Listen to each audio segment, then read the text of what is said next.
మాట్లాడదాం. కోటేశ్వరరావు గారు, బీఆర్ఎస్ చెప్పండి. అంటే గత ప్రభుత్వమే ఆ భూముల్ని, ప్రభుత్వం తీసుకోవాల్సిన భూముల్ని రెగ్యులరైజ్ చేసి ఆ రోజున ప్రభుత్వం తీసుకోకుండా అన్యాయం జరిగిందనేది వారు చెప్తున్నారు. వారి వర్షన్ అలా ఉంది. తర్వాత ప్రస్తుతం జోన్ కన్వర్షన్ మాత్రమే జరుగుతుంది తప్ప ఇక్కడ ఏమీ ఇంకొకటి కాదు అనేది వారు చెప్తున్నారు. ఏం చెప్తారు సార్? రెండు కూడా పెద్ద కుంభకోణాలేనండి. గత ప్రభుత్వము పెద్ద కుంభకోణానికి పాల్పడింది.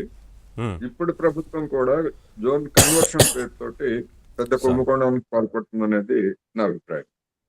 ఎందుకు అంటే, సరే లీజుకి ఇచ్చినటువంటి భూముల్ని ప్రభుత్వం తిరిగి స్వాధీనం చేసుకోవాలి, అందులో ఎలాంటి సందేహం లేదు. గతంలో అటువంటి ప్రభుత్వం అలాంటి నిర్ణయం తీసుకున్నా గానీ ఇప్పుడు ప్రభుత్వము వాటిని తిరగదోడి వాటిని రద్దు చేయడానికి ప్రభుత్వానికి అన్ని రకాల హక్కులు ఉన్నాయి. ఆ విధంగా ఎందుకు చేయట్లేదు అనేటువంటిది గత ప్రభుత్వ హయాంలో జరిగినటువంటి కుంభకోణానికి సంబంధించినటువంటి ప్రశ్న. ఇప్పుడు ఇప్పుడు కొనుక్కున్నారు అని చెప్తున్నారు. కొనుక్కున్నారా లేకపోతే ఇచ్చారా, కొనుక్కున్నవన్నీ ఇచ్చినవన్నీ అనేటువంటిది ఒక వైట్ పేపర్ పెడితే దానికి సంబంధించినటువంటి వివరాలు బయటకు వస్తాయి. ఒకవేళ కొనుక్కున్నవే అయినప్పటికీ ఆ భూములకు ఉన్నటువంటి ప్రాధాన్యత రీత్యా ప్రజా ప్రయోజనాల కోసం వాటన్నింటినీ ప్రభుత్వం సేకరించి అవసరమైతే ఆ పరిశ్రమలు మూసివేసినటువంటి వాళ్ళకి కావచ్చు, లేదా కొనుగోలు చేసినటువంటి వాళ్ళకి కావచ్చు, వేరే చోట భూమి ఇవ్వవచ్చు. కానీ అలా కాకుండా వేరే వినియోగాని కోసం ఇవ్వడం అంటే, అందులోనూ ఇవాళ ఎస్ఆర్ఓ రేట్లు ఏ విధమైనటువంటి రేట్లో మనకు తెలుసు. ₹1,00,000 గజం, ₹1,00,000 ఉన్నటువంటి చోట ఎస్ఆర్ఓ రేట్ ఎంత ఉందండి? 10,000, 12,000, 15,000. అందులో కూడా మళ్ళా రాయితీ. ఎందుకు ఇవ్వాలి వీళ్ళకి?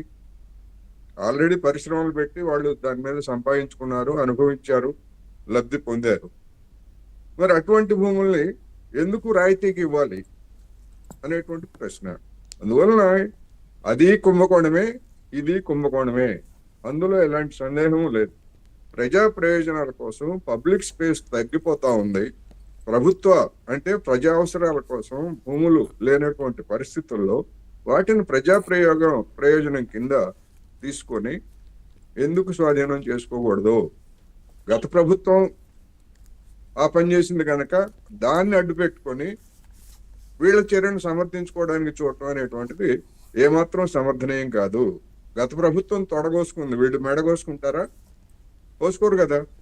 అందుకని గత ప్రభుత్వం చేసినటువంటి దాన్ని సాగ్గా చూసి వాళ్ళ మెడ మీద కత్తి పెట్టి వీళ్ళు చేసేటువంటి ఈ కుంభకోణాన్ని సమర్థించుకోవడానికి మాత్రం ఏమాత్రం సమర్థనీయం కాదనేది నా అభిప్రాయం.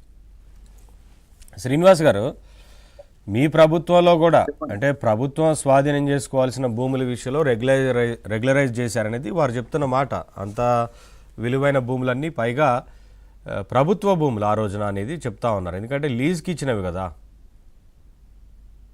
అవును, ఏం చెప్తారు మరి? ఎలా రెస్పాండ్ అవుతారు మీరు?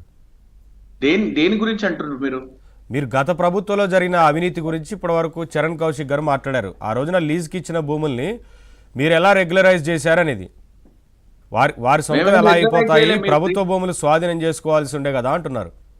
అవును, మేమేం రెగ్యులరైజ్ చేయలేదు అంటున్నాను. మేమేం రెగ్యులరైజ్ చేసినాము? ఎక్కడ రెగ్యులరైజ్ చేసినాము? ఏ భూములు రెగ్యులరైజ్ చేసినాము?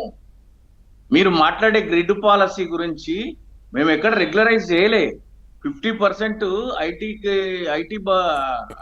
ఐటీ బాండ్స్ కట్టాలి అన్నాము, 50% బిల్డింగ్లు కట్టాలని చెప్పినాము. వాటికి రాయితీలు ఇచ్చినాం, కానీ మేమేం రెగ్యులరైజ్ ఏం చేయలేదు. మీరు ఏ పాలసీ గురించి మాట్లాడుతున్నారు? బీఆర్ఎస్ హయాంలో ల్యాండ్ రెగ్యులరైజేషన్ ఏం జరగలే కదా. చరణ్ గారు, ఏ భూములు రెగ్యులరైజ్ చేసినాం మేము? చరణ్ గారు చెప్పండి. 19 కాదండి, కాదు